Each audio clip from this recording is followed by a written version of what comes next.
तो आज की वीडियो में जो प्रश्नावली 1.3 है उसको बनाने से पहले कुछ इम्पोर्टेंट बात जान लेते हैं कि कक्षा 9 में हम लोग पहले क्या सीखे थे अपरिमेय संख्या के बारे में, कि अपरिमेय संख्या किसे कहते हैं, क्या होता है। तो अपरिमेय संख्या के बारे में क्या सीखे थे। मान लीजिए कि अगर x कोई अपरिमेय संख्या है तो इसे p/q के रूप में नहीं लिख सकते हैं, जहाँ q क्या है, p और q पूर्णांक है, लेकिन q जो है q = नॉट 0 है। और इसके साथ ही कुछ एग्जाम्पल भी देखे थे, जैसे मान लीजिए √2, √3, √5 या फिर √p है, जिसमें p क्या है, p एक अभाज्य संख्या है, p एक अभाज्य संख्या है। इसके साथ ही साथ परिमेय संख्या या परिमेय संख्या विभिन्न प्रकार की संख्या को संख्या रेखा पर दर्शाना सीखे थे।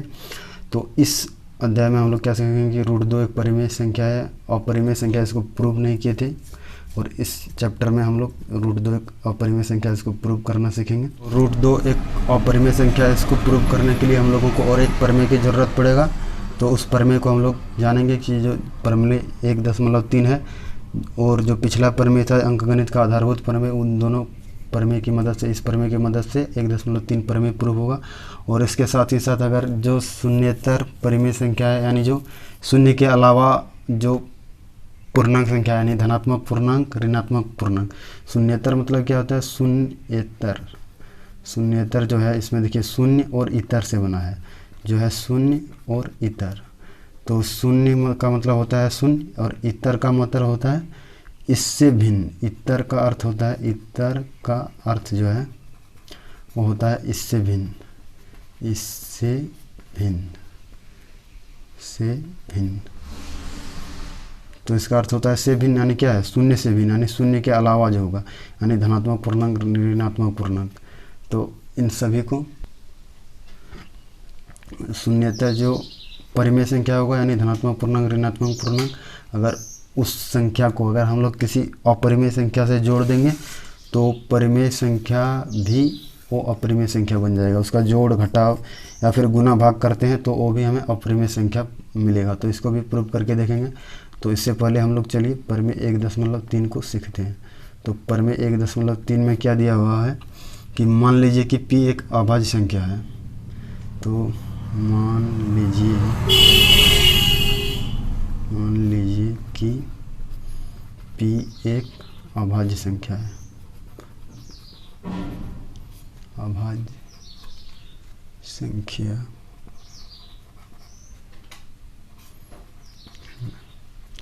मान लीजिए कि p एक अभाज्य संख्या है, यदि p a² को विभाजित करता है, यदि p a² को विभाजित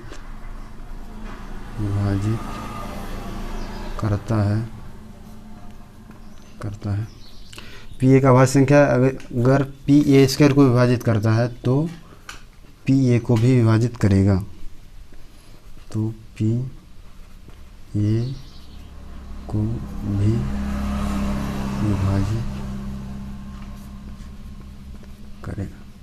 तो पिछला प्रमेय में हम लोग क्या सीखे थे, जो अंकगणित का आधारभूत प्रमेय है, जो मान लीजिए ये पर पावर n अगर कुछ भी n के जगह रहे तो ये का जो अभाज्य गुणनखंड होगा, जो भी होगा, मान लीजिए ये का अभाज्य गुणनखंड है p1, p2, p3, जो इसका कुछ भी हो pn जो भी होगा वही रिपीट होगा। n के पावर कुछ भी रखेंगे तो यही जो इसका अभाज्य गुणनखंड है यही रिपीट होगा। अंकगणित का आधारभूत प्रमेय का अद्वितीयता हमें ये बताती है कि ये टू दी पावर n में अगर a का जो मान है, इसका जो अभाज्य गुणनखंड है वही रिपीट होगा। तो इसी प्रमेय का जो अंकगणित का आधारभूत प्रमेय है, उस प्रमेय का उपयोग करके इस प्रमेय को हम लोग सिद्ध करेंगे। अब इसका उत्पत्ति यानी प्रूफ, उत्पत्ति यानी इसका प्रूफ देखिए।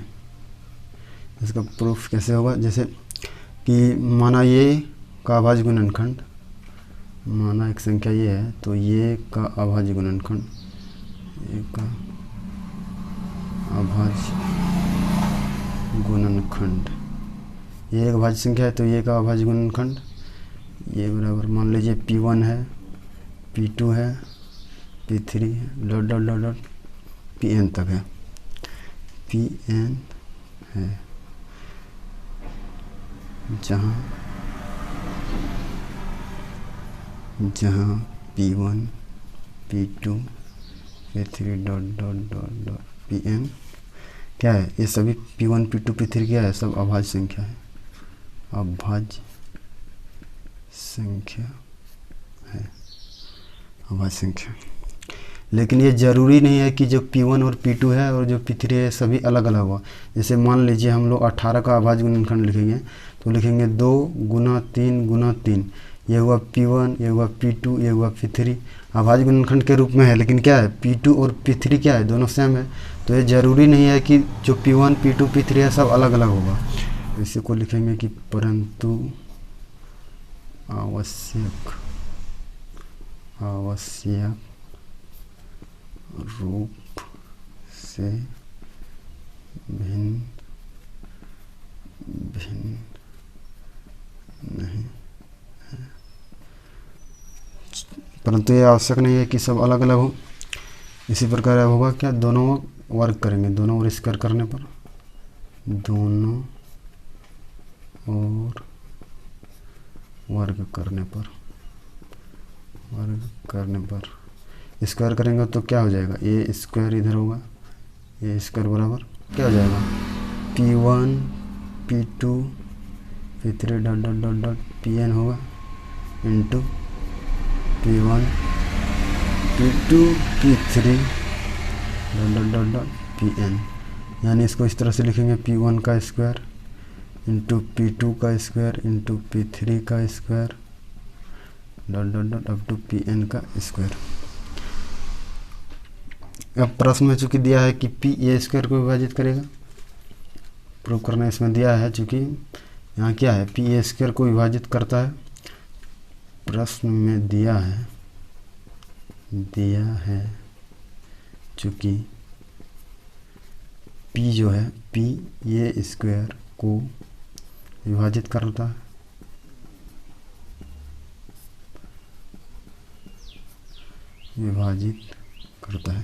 क्योंकि पे ये स्क्वायर को विभाजित करता है, इसलिए अंकगणित के आधारभूत प्रमेय के अनुसार क्या होगा, अंकगणित के आधारभूत प्रमेय के अनुसार, अंकगणित के आधारभूत प्रमेय के अनुसार क्या होगा, P ए स्क्वायर का एक अभाज्य गुणनखंड है, ये स्क्वायर का अभाज्य गुणनखंड होगा P, तभी इसको विभाजित करेगा, और अभाज्य गुणनखंड P नहीं होगा तो ए स्क्वायर को विभाजित कैसे करेगा। तो P जो है वो ये स्क्वायर का एक अभाज्य गुणनखंड है, अभाज्य गुणनखंड है। अब चूंकि अंकगणित के आधारभूत प्रमेय का अद्वितीयता हमें क्या बताता है, अंकगणित के आधारभूत प्रमेय का अद्वितीयता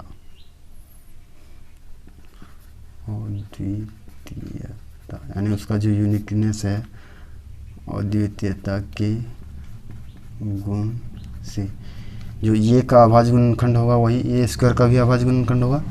तो यही होता था अंकगणित का आधारभूत प्रमेय का अद्वितीयता का गुण, ए स्क्वायर का अभाज्य गुणनखंड, ये स्क्वायर का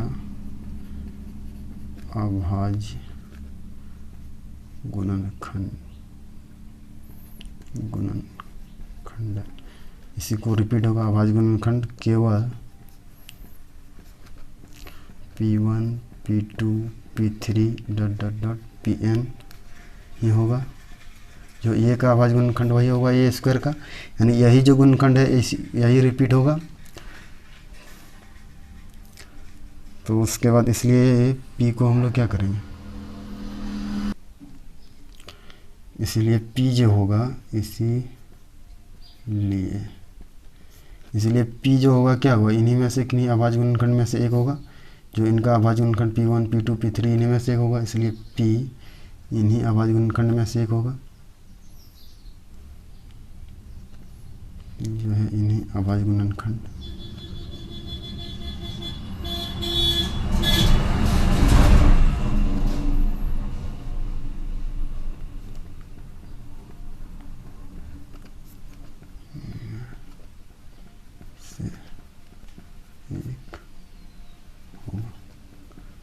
कौन सा अभाज्य गुणनखंड, तो P1 P2 P3 dot dot dot Pn। P जो होगा P1 P2 P3 P dot dot N Pn, यानी इन्हीं अभाज्य गुणनखंड में से कोई एक होगा P। अब चूंकि ये जो है,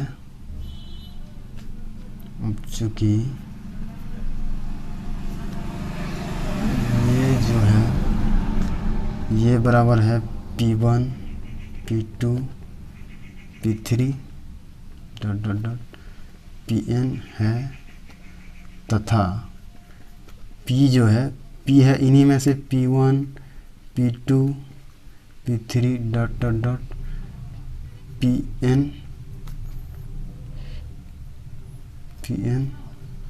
में से एक है, Pn में से है। चूँकि इन्हीं में से P है तो इसलिए क्या होगा, P ये को अवश्य विभाजित करेगा, तो P ये को भी विभाजित करेगा ही, चूँकि इसी का गुणनखंड है तो ये को कैसे नहीं विभाजित करेगा, इसलिए P जो है P ये को अवश्य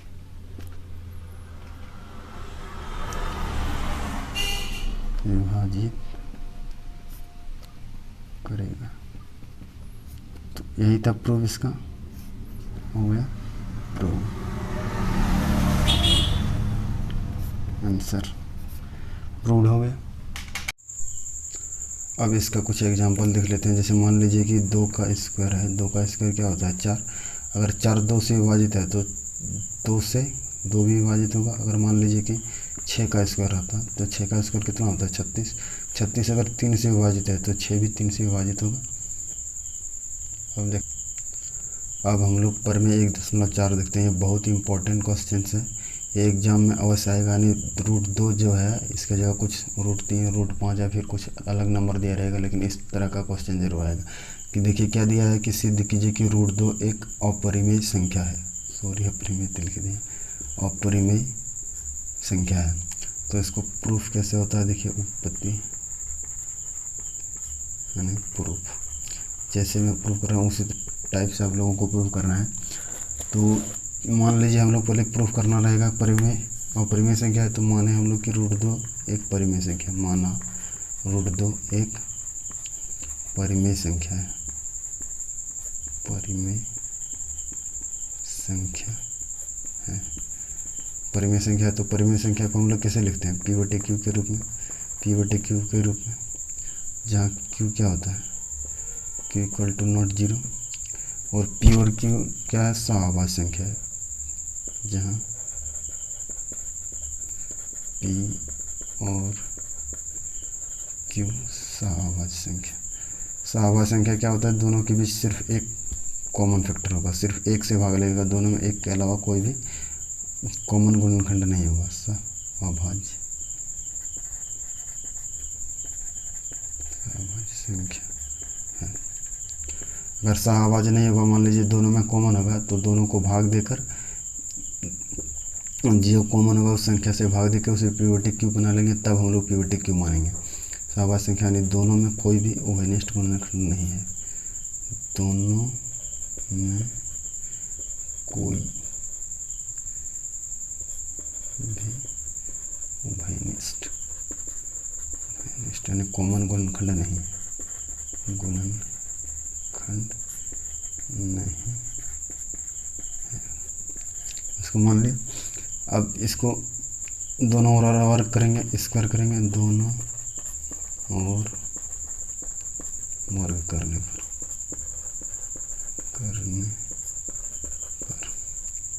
और √2 का वर्ग करेंगे स्क्वायर, P/Q जो है इसका वर्ग करेंगे, स्क्वायर करेंगे, तो √2 क्या आ जाएगा 2 होगा, P² / Q²। अब क्रॉस मल्टीप्लिकेशन कर लेते हैं, इसको जाएगा 2Q क्यू स्क्वायर बराबर पी स्क्वायर। अब 2q स्क्वायर, इससे क्या पता चलता है, 2p को विभाजित करेगा। अब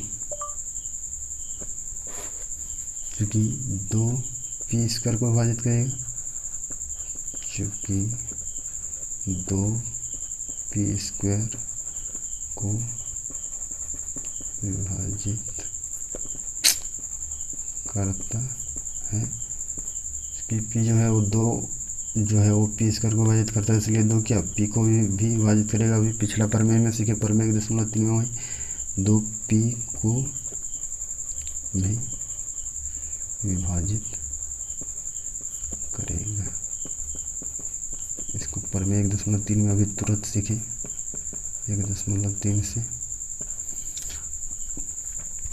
2 चूँकि p को विभाजित करेगा, तो p जो है क्या 2 का गुणनखंड है, तो इसलिए अतः p को 2 के गुणनखंड के रूप में p को हम लिख सकते हैं p बराबर 2c, माना 2 का गुणनखंड है तो 2c हम लोग मान सकते हैं।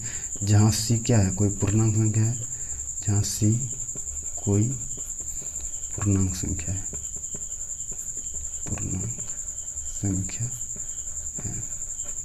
अब इसको मान लेते हैं हम लोग इक्वेशन 1। अब जो है p का मान समीकरण 1 में रखने पर, समीकरण 1 में रखने पर p के जगह आप क्या रखेंगे, 2c, तो 2q। c के जगह आप कोई भी नंबर मान सकते हैं, लेकिन c क्या होगा, पूर्णांक संख्या। 2q का स्क्वायर बराबर 2c का स्क्वायर, यानी 2q स्क्वायर बराबर 2 का हो जाएगा 4c स्क्वायर। अब 2 से कटेगा इधर 2 बार में, या फिर इसको लिखेंगे q स्क्वायर बराबर 2c स्क्वायर। अब देखिए जस्ट उल्टा है, चूँकि 2q स्क्वायर को विभाजित करता है, चूँकि 2q स्क्वायर, अब 2q स्क्वायर को विभाजित करता है, विभाजित करता है, इसलिए क्या हुआ, इसलिए 2q को विभाजित करेगा, 2q को भी विभाजित करेगा, 2q को भी विभाजित करेगा। अब इसको मान लेते हैं हम लोग इक्वेशन 2। तो समीकरण 1 और 2 से क्या होता है, पता चलता है कि दोनों 2 से विभाजित है। समीकरण 1 और 2 से दोनों के बीच वाइनेस्ट गुणनखंड 2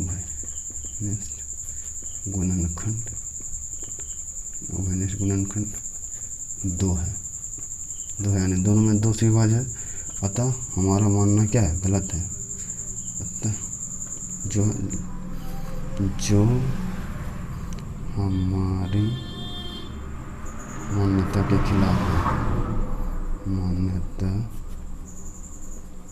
के खिलाफ है।